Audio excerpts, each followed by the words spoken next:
Welcome to From Caving In to Crushing It, the podcast for those who find themselves immersed in adversity and choose to write their story instead of having others write it for them. I'm Drew Durrani, and I'm your host. Laban, how are you, sir? Drew Durrani, blessed. Muy bendecito, as they say in Espanol. Thanks for having me. I love with the Australian accent and the Spanish lingo. I love that. It's awesome. It's awesome. Well, it's great to see you, my friend. Every time I speak with you, I not only feel good when I hang up the phone, it's during it. You always teach me something. So, and I'm sure you'll have a lot to help the audience with today. It's the world's best courage coach. I know why you call that is you, because I've experienced it. Can you tell me what's gotten you to this? Because I know, you weren't born, woke up, in diapers and said, I'm going to be the world's best courage coach. Something must have got you to get to this point.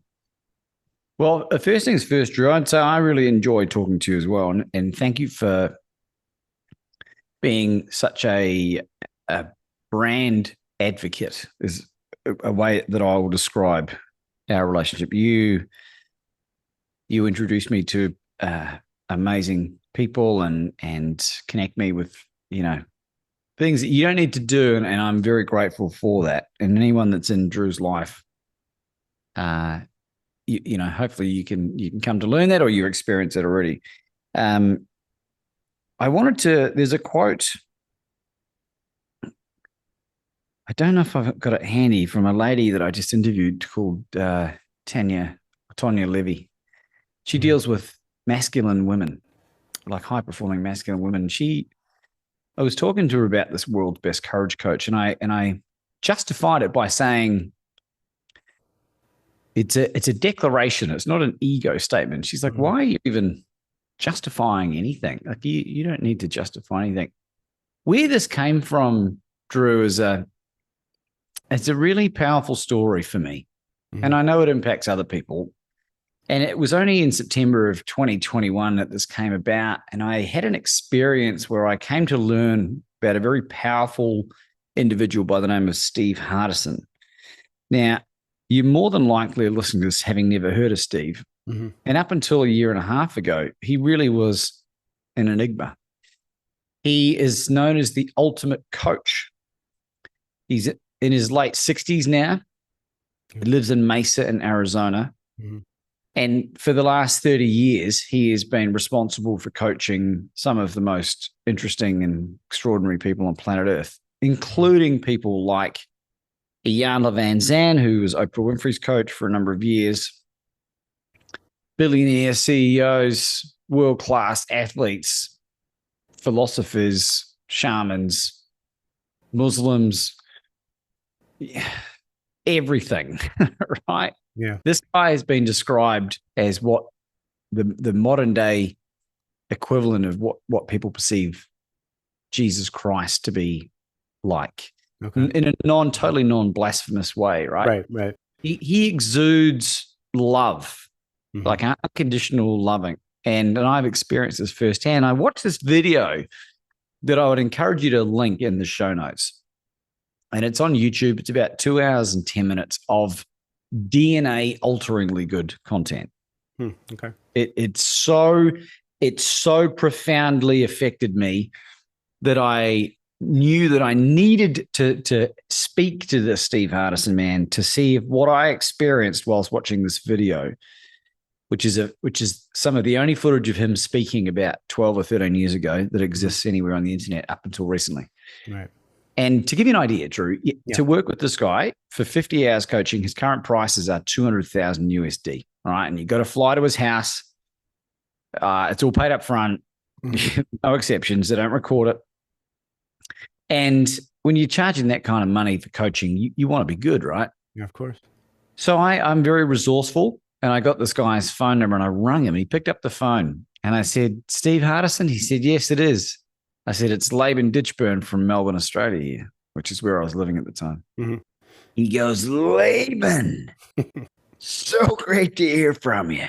I've been waiting for this call all my life. Right. Unbelievable. One of the greatest pickups to any phone call I've ever made. Of course, yeah. Right. And like, it wasn't disingenuous. It was very, very sincere. Yeah. And I said, Steve, I just watched this video with you talking about the power of commitment and like, who do I need to be in order to become, right? Right. Showing up. And I was so moved by it. I just wanted to speak to you to see if what you're like in video, you are in real life. Mm-hmm. And I knew that I didn't have anything to offer this guy, Drew. Right. I always would go into every single interaction, particularly calling well-known, hard to access famous people, which I have a history of doing, and adding value, right? Not wanting to take. And I knew this guy was fabulously successful financially, relationship-wise. He's been married to the same woman for 50 years now, I think. Wow. And, thriving, like kids, everything. And I just said, Steve, what do you need help with? He goes, wow, Laban, I want to acknowledge you for asking me that question. He goes, I'm 67. I'm 8% body fat. I walk 10 miles a day. I got everything a man could ever want, but I just want to thank you for asking me that question. Wow. And I said, oh, no worries, Steve. Are you still not doing podcasts and interviews? Because that was his thing. He's turned down going on the Oprah Winfrey show on multiple occasions. Interesting. Right? Okay. All right. So there's no footage of it. There's no interviews, right? And I got my podcast. And I said, Steve, you still not doing interviews? He goes, that's right. I said, oh, no worries. I said, the reason I ask is I'm a speaker, I'm a coach, and I've got this amazing podcast series, and I'm well on my way to being known as the world's most positively influential speaker. But actually, someone that I spoke to recently, Steve, said that there's too much ego associated with that statement. Now, Steve Hardison, a devout Mormon man, right, yells down the phone. He goes, Laban, you tell that person to fuck off. No kidding. Right? He goes, do you know who I am? And I go, who are you, Steve? He goes, I'm the best coach in the world. And in that moment, I heard this come out of his voice, out of his mouth. And there was zero ego associated with that. Right. Like none. I was like, what is this? And we had a 13-minute conversation that day that completely changed my life forever. I got off that phone call and I called a friend of mine his name's Chris Doris, who's known as the mental toughness coach. He's done a lot of work with PGA golfers, NFL. Like, he's good. Yeah. Very good. He's been coached by Steve Hardison. Oh, wow. And I was financially destitute at the time, living in Australia. We were in lockdown. My wife was in Russia. She had to get out of Australia to testify against a person with regards to some of her journey. Right. And needed some money. And I had this conversation with Chris Doris. I said, Chris, I just called Steve Hardison. We had this amazing conversation. He goes, what do you mean? I go, I just had a 13-minute chat with Steve Hardison. He goes, what do you mean? I said, we were just chatting on the phone. Not believe you, yeah. Right. He goes, do you have any idea the gift of courage you have to bring to the world? Okay. Right. Now, in that moment, Drew, the world's best courage coach was created. And along with that declaration, Chris Doris and I came up over 4 hours with a strategy on how I was going to make some money. Right. And it involved me cold calling the CEOs of the biggest companies on planet Earth. Right. And delivering the following line, which I'll tell you in a second. Okay. And I rang Eric Yang, who's the CEO of Zoom. He was on his car phone. He couldn't really hear me, and his English isn't that great. So that fizzled out. And then I called some people at Cisco and Walmart and didn't get through to anyone. It was getting late in the US. I called this number in Australia for Hodges Real Estate, which is a company you would have never heard of in the US, but they are the oldest real estate company in Australia. And the CEO, whose cell phone number I had, picks up. He says, Hi, Tony speaking. And I said, Tony Zarka? He said, yes, it is. I said, Tony Zarka, it's Laban Ditchburn from Melbourne, Australia here. He goes, oh, hi, Laban. Do we know each other? I said, Tony, we've never spoken before, but today's your lucky day, I said. He laughs. He goes, why is it my lucky day, Laban? I said, because, Tony, I'm the world's best courage coach, and I teach your people how to take bold, massive, and courageous action to facilitate their own miraculous outcomes. And what took place on that phone call, Drew, was 13 minutes another 30 minutes of DNA alteringly good conversation, which resulted in him inviting me back the following week to present and pitch for some training and coaching that his organization wanted. Okay. But now we're still in lockdown at this moment, so it's just me and him on Zoom the following week. And I asked him one open question at the beginning of the conversation, because Steve Hardison says the power is in the listener. Mm-hmm. And he spoke for 45 minutes when I said, what do you want to do with this business? He spoke for 45 minutes. I let him just flow. He gave me all the information I needed. I knew how I could serve these guys. And he said to me, I want to take this from good to great. And he'd been in the role only a few months, like 6 months, and the oldest real estate company in Australia. I said, he finished talking. I said, Tony, what about becoming the best real estate company in the state of Victoria, which is where Melbourne's in, about 5 million people. Right. And he looked up at me and he started nodding sort of subconsciously. His eyes sort of widened. I said, well, what about being the best real estate company in Australia? 25 million people. Mm-hmm. Now he's really getting into this. And I said, you do realize, Tony, that in order for you to have the best real estate company in Australia, you need to be the best real estate CEO in Australia. And 30 seconds later, Drew, I had the CEO of this organization who had only spoken to 1 week earlier with no pitch deck, no intro, nothing apart from this outrageous, brazen effing cold call, right? Right. He's yelling, standing with his arms outstretched at the top of his feet. I'm the best real estate CEO in the world. Completely changed his stuff forever about how he showed up, how he looked at himself. And I pitched multiple 6 figures on that call, training and coaching. You know what he said to me? What? He didn't yell. He didn't laugh. He didn't hang up. He didn't tell me to F off. With all sincerity, he looked at me. He said, Laban, I physically do not have the liquid to invest that amount right now. It's a lot of money, right? That's the amount that I put on my worth, that I knew that I could service these guys effectively. Yep. And he said, but let me see what I can do. Now, I got off that call, Drew, and I was a new human being. I was a new man. The glass ceiling of possibility of who I thought that I could reach and impact was completely destroyed. And I knew that I could play at the top echelons of society and business. And that is how the world's best courage coach came about. And it has completely transformed my stuff forever. Well, you mentioned earlier, Laban, about you were destitute during, before you made these calls. But how did you get the courage to overcome fear? I mean, you must have had fear at some point in your life that didn't earlier in life allow you to be this courageous. So I really need to know how you got to where you are. There's got to be some defining moment. Yeah, I'll tell you, brother. Yeah. I'll tell you. All right. 2019, January is when I went out on my own for my very first entrepreneurial journey. Okay. I wasn't doing what I'm doing now. I used to work in IT recruitment, which I did for 13 years. Right. When I met my now wife, I decided after an experience I had with a bunch of virtue signaling, left-leaning, screaming liberals that had rules for me and not for thee, I didn't want to report into anyone ever again. Right. And so I went out my own and did recruitment for all of 2019. It was a total unmitigated financial disaster. Right. Oh, wow. And I use that term for effect only because I didn't have any interest in recruitment. It wasn't my purpose. And I spent weeks and months researching and learning all the stuff that's become powerful and beneficial to me now. Right. But there was periods there where I nearly went bankrupt 4 times in 2019, right? Wow.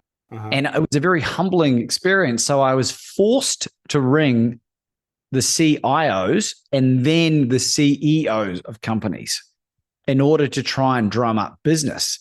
Right. And I had a few experiences where I would have meaningful conversations with these CEOs, nothing to do with recruitment, but I had life experience that was relevant that impacted them. And I was like, I'm onto something here. So that's the backstory.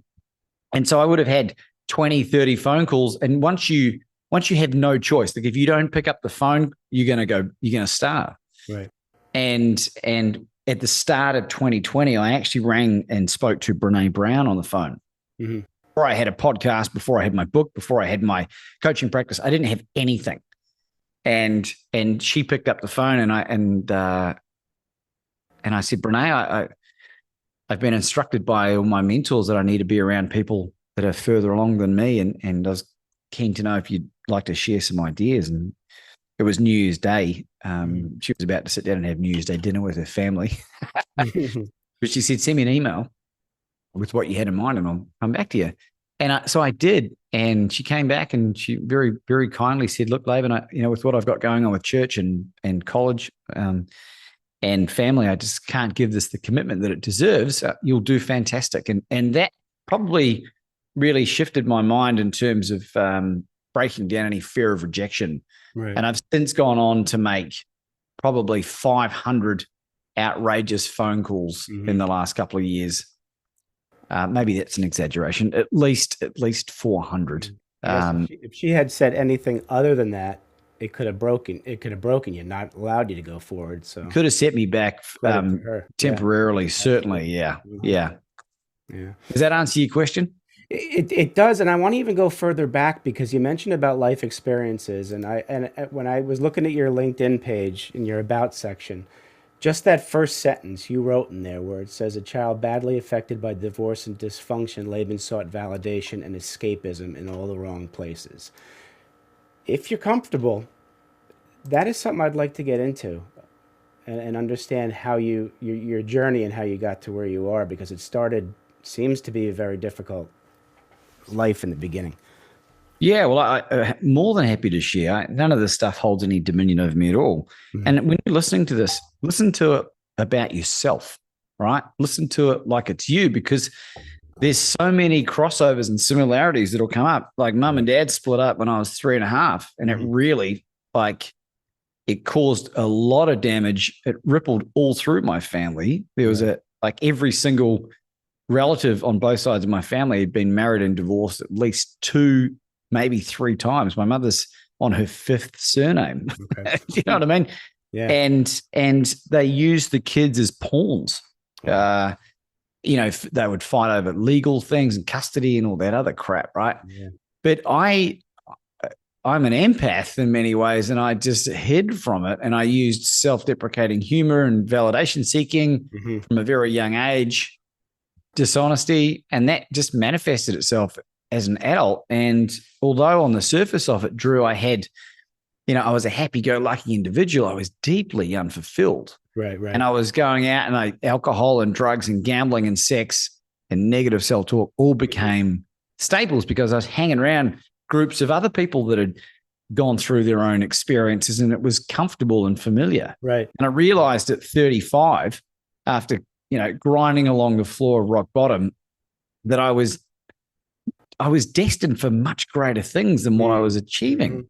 I was miserable, Drew. Yeah, absolutely. And so I asked for help, and I got access to the gambling helpline and a psychologist on there, and that started this journey of healing. And I'm being clean and sober from drink over 6 years. August 26th, 2022 is my 6th year. Congratulations. That's phenomenal.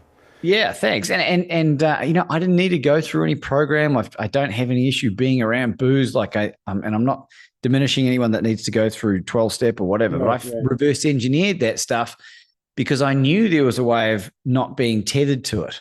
And none of that stuff holds any power over me at all because I share it with gay abandon. If you read my book, Bet on You, right?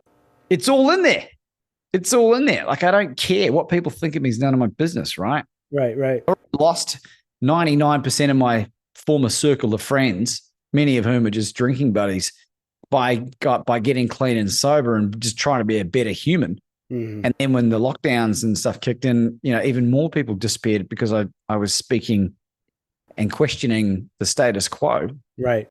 And as you grow and develop, and for people that are listening to this that are on their own journey, be prepared to cop flack from people that loved you or love you, family members. Yeah.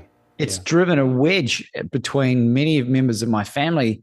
And what it is, Drew, is that it's forcing them to reflect upon their own shitty, dysfunctional behaviors. Yes. Right. Yes. And they don't like it. I haven't physically done anything to them. I'm just reminding them of their own insecurities. You know what I mean? That's just happened. Oh, absolutely. So, but just to finish, what's happened, and I don't want to doom and gloom it because it's absolutely worthwhile. What's starting to happen now is that friends and family are starting to knock on the door and say, what are you doing? Like, clearly whatever you're doing is working. Like, can I get some of that? Yes. And it's having a really powerful effect on my life in that way. Well, I'll tell you, you know, there are, you mentioned before that I find some similarities in your journey and mine. I mean, being an empath, I can empathize. And, you know, there's one thing being an empath and letting people walk all over you. And then there's another thing being an empath and still having some self-identity and some boundaries. Yeah, 100%. You know, I look back at some stand-up comedy that I did in 2014, 15, I think it was. The jokes were so cringy. And they were just me beating up on myself. And it's a rare day on earth where you'll ever catch me talking poorly about myself, Drew. You know, you and I have spent enough time on the phone. You'll know that's the case. Right. And I'm not saying I'm perfect at it, you know, but he was talking about, you know, unmitigated financial disaster. Well, I use that for effect because it's true, right? Right, right. But it ended up being a blessing. And as you go through these life experiences and you learn and garner the tools and the resources on how to handle the stuff, even the most depressing, sad things don't affect you in the same way. Yep. And, you know, in addition to all of that other stuff, Drew, you know, my wife and I have gone through 16 consecutive miscarriages collectively, you know. My gosh. And you know, whilst I was going broke, you know, Right. whilst I was losing friends, you know, whilst I had to leave the country to protect my medical freedoms and mandates, you know what I mean? Yeah. But I'm not putting on a facade. This is who I am. No, but you could have, with all that, the average person can cave in and give up. You know, to be able to know your true belief system and fight back the status quo or what you believe people think you should be. That's a credit to you, and I've been doing it too. And yeah, we're gonna get flack by doing that, but it's invigorating. It's an amazing feeling when you could be your authentic self, and let people say it's out of character. Well, I'll say, yeah, well, you pretend I was somebody else. This is me. And like you said, I don't care what people think about me either anymore, you know, and I used to for 50 some odd years. So I give you credit. Thanks, bro. Yeah. Well, I think it's good to talk about the challenging stuff, because when I finally figured out my purpose, right, to be known, to become and known as the world's most positively influential speaker, right? That's my pathway by declaring the world's best courage coach. Right. I never anticipated the heat that I was going to attract. Yeah. But that's a 2% of the 98% greatness. And I'm blessed to receive messages from people all over the world, from reading the book or watching an interview on the podcast or an interaction we've had that outstrips all the negative stuff by millions to one almost, you know. So don't ever stop, particularly if you know that you're on the right path. Yeah.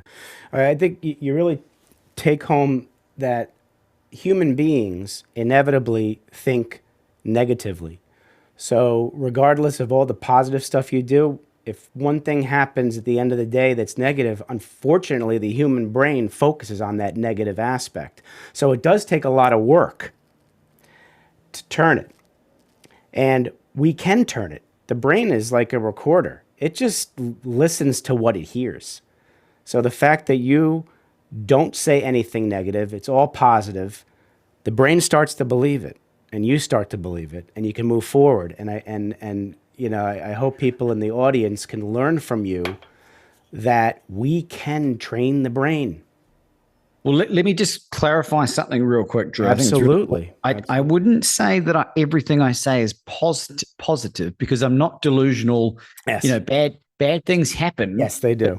There's better ways of reframing, you know, oh, this always happens to me. You know, I'm working through this challenge. Yes. Right? Yep. And the significance of Jack Canfield taught me this when we were when I interviewed him, right? Yeah. He talks about having a swear jar at home, but instead of putting money in for profanity, you put $5 or $10 in for negative self-talk. Got it. Okay. And even the most wealthy person won't want to cough up $10 of bloody pop. Right. And what it does, Drew, is it allows you to become hyper aware of how other people speak. Mm-hmm. So it helps you in your decision-making process in terms of who you want in your life. Right. Jim Rohn said you become like the 5 people you spend the most time around. Like, and I've become ruthless in terms of cutting people out in a heartbeat that do not serve me well, including family, right? Can't do that, Laban. That's your dad. Yeah. Motherfucker, watch me, right? Because my energy and is so important. I don't care. I set very strong boundaries and guidelines in the way that people should do with me as well. Right. Absolutely. Yeah, I'd say know your worth and stand your ground, and you know your worth. Speaking of your worth, Laban, you had mentioned to me a relatively new program coaching you were starting to do.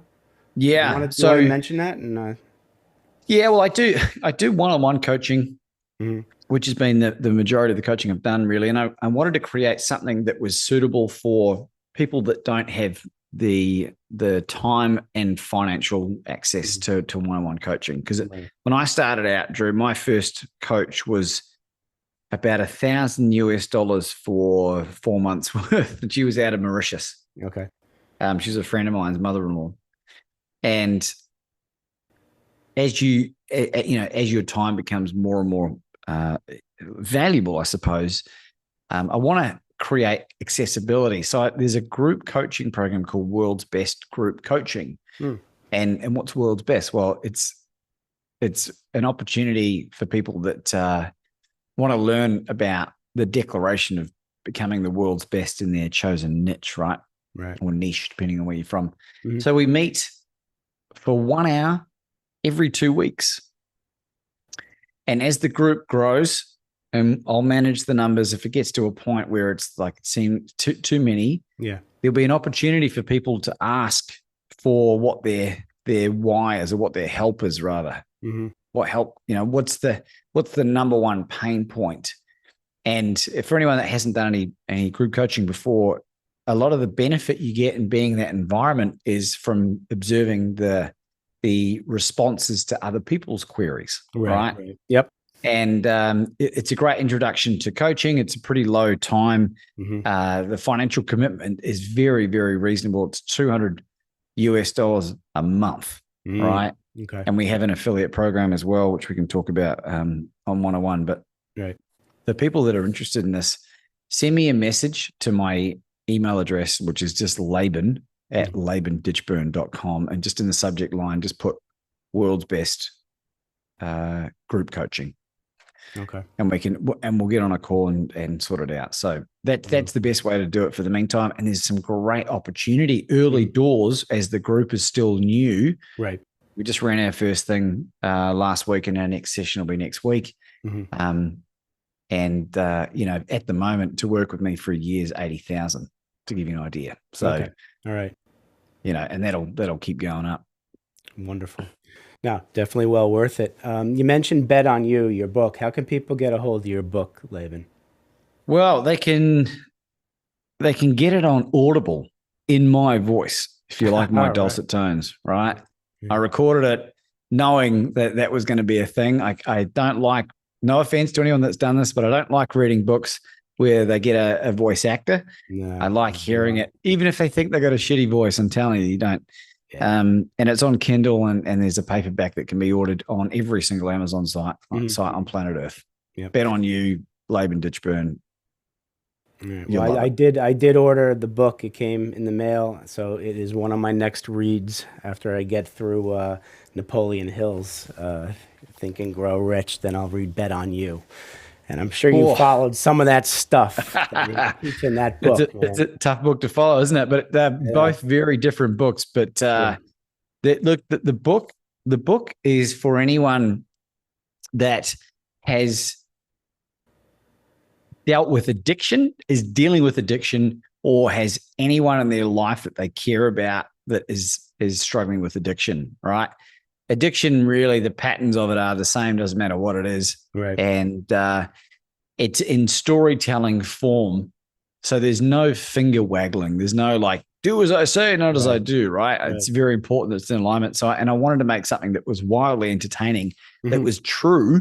Yeah. And, but also had like a wrap up, a Laban's random lesson at the end of every chapter. So if it's not the best book you've read in the last 12 months, send me an email and I'll send you a photograph of me bearing my bum down the main street. I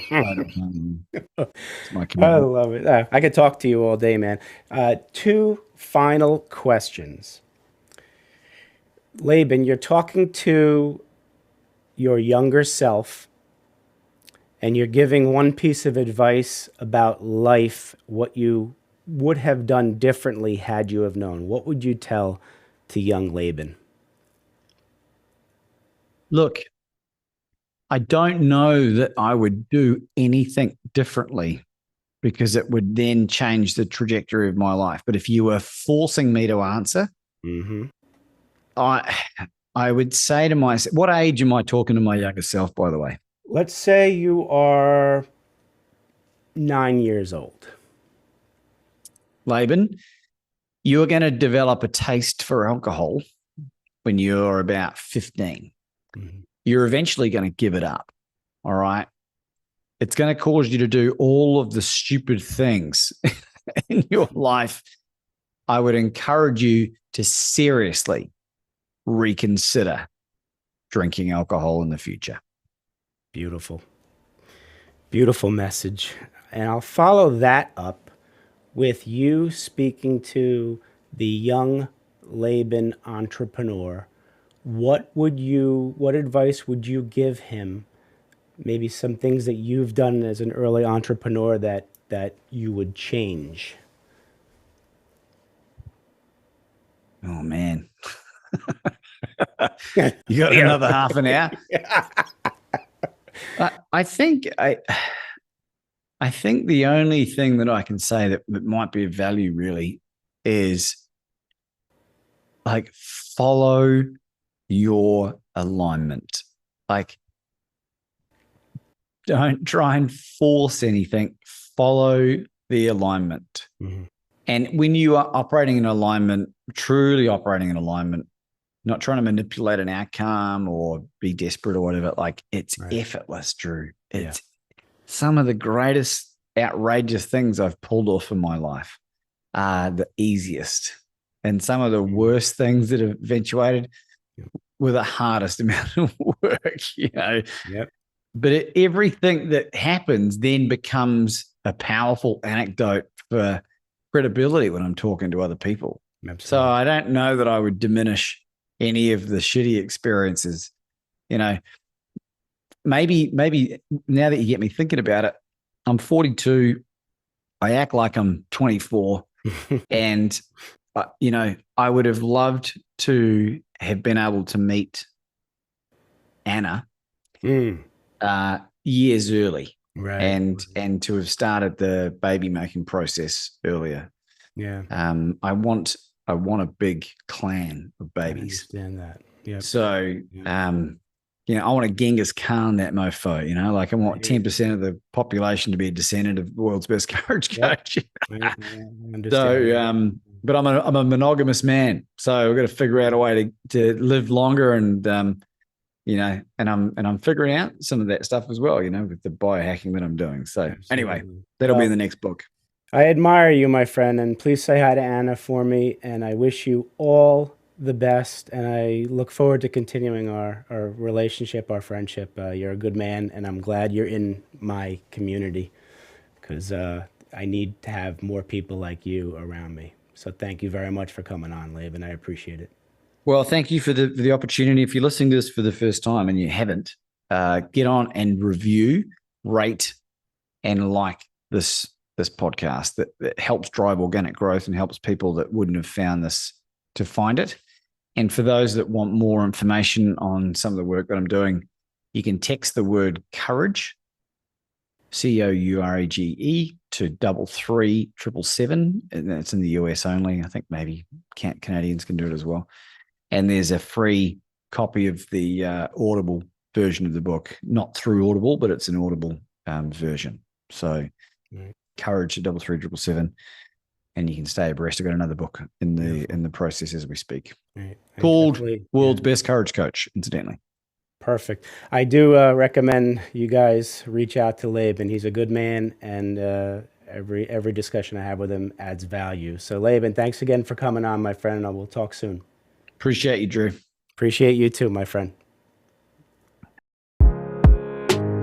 Thanks so much for listening.